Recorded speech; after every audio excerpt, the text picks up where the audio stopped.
ಮುಖ್ಯಮಂತ್ರಿ ಸ್ಥಾನಕ್ಕೆ ಸಿದ್ದರಾಮಯ್ಯ ಇಂದು ರಾಜೀನಾಮೆ ಸಲ್ಲಿಸಿದರು. ಬೆಂಗಳೂರಿನ ಲೋಕಭವನಕ್ಕೆ ಅಪರಾಹ್ನ ತೆರಳಿದ ಅವರು ರಾಜ್ಯಪಾಲರ ಅನುಪಸ್ಥಿತಿಯಲ್ಲಿ ಅವರ ಕಾರ್ಯದರ್ಶಿಗೆ ಅಧಿಕೃತವಾಗಿ ರಾಜೀನಾಮೆ ಪತ್ರ ಸಲ್ಲಿಸಿದರು.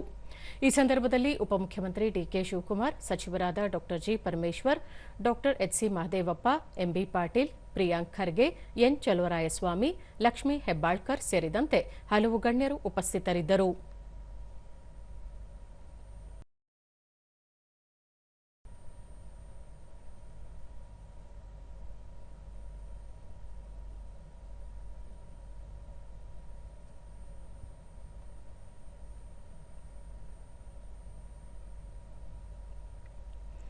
ಬಳಿಕ ಅಧಿಕೃತ ನಿವಾಸ ಕೃಷ್ಣಾದಲ್ಲಿ ಸುದ್ದಿಗೋಷ್ಠಿ ಉದ್ದೇಶಿಸಿ ಮುಖ್ಯಮಂತ್ರಿ ಸಿದ್ದರಾಮಯ್ಯ, ರಾಜ್ಯಪಾಲರು ಇಂದು ರಾತ್ರಿ ನಗರಕ್ಕೆ ಆಗಮಿಸಲಿದ್ದು ರಾಜೀನಾಮೆ ಅಂಗೀಕರಿಸುವ ವಿಶ್ವಾಸವಿದೆ ಎಂದರು.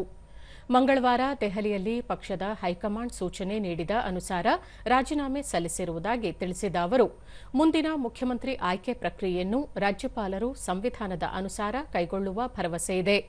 ಕಾಂಗ್ರೆಸ್ ಪಕ್ಷಕ್ಕೆ ವಿಧಾನಸಭೆಯಲ್ಲಿ ಒಟ್ಟು 136 ಶಾಸಕರ ಬಲ ಜೊತೆಗೆ 2 ಪಕ್ಷೇತರರ ಬೆಂಬಲವಿದ್ದು ಸಂಪೂರ್ಣ ಬಹುಮತವಿದೆ ಎಂದು ಹೇಳಿದರು. ವರನಟ ಡಾ ರಾಜ್ಕುಮಾರ್ ಅವರ ಅಭಿಮಾನಿ ದೇವರು ಹೇಳಿಕೆಯನ್ನು ಪ್ರಸ್ತಾಪಿಸಿದ ಮುಖ್ಯಮಂತ್ರಿ, ರಾಜಕಾರಣಿಯಾದ ತಮಗೆ ಮತದಾರರೇ ದೇವರಾಗಿದ್ದು ಸಂವಿಧಾನವೇ ಅತ್ಯುನ್ನತವಾಗಿದೆ.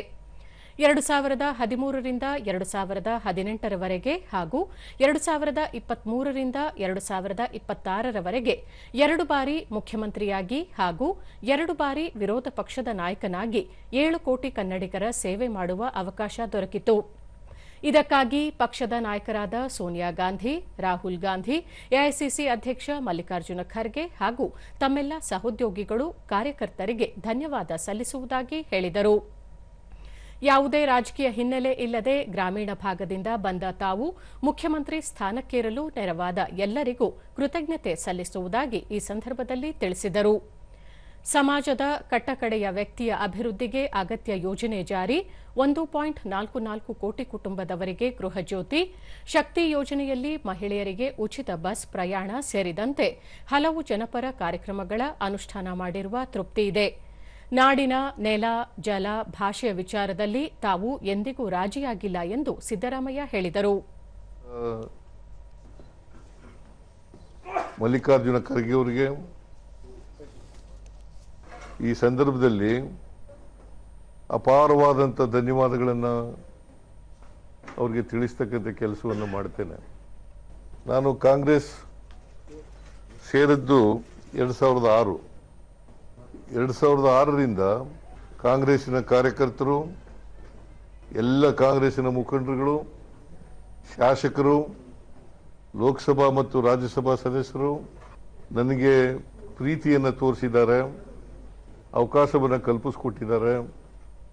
ಅವರೆಲ್ಲರಿಗೂ ಕೂಡ ಈ ಸಂದರ್ಭದಲ್ಲಿ ಧನ್ಯವಾದಗಳನ್ನು ಹೇಳಲಿಕ್ಕೆ ಬಯಸ್ತಾ ಇದ್ದೇನೆ.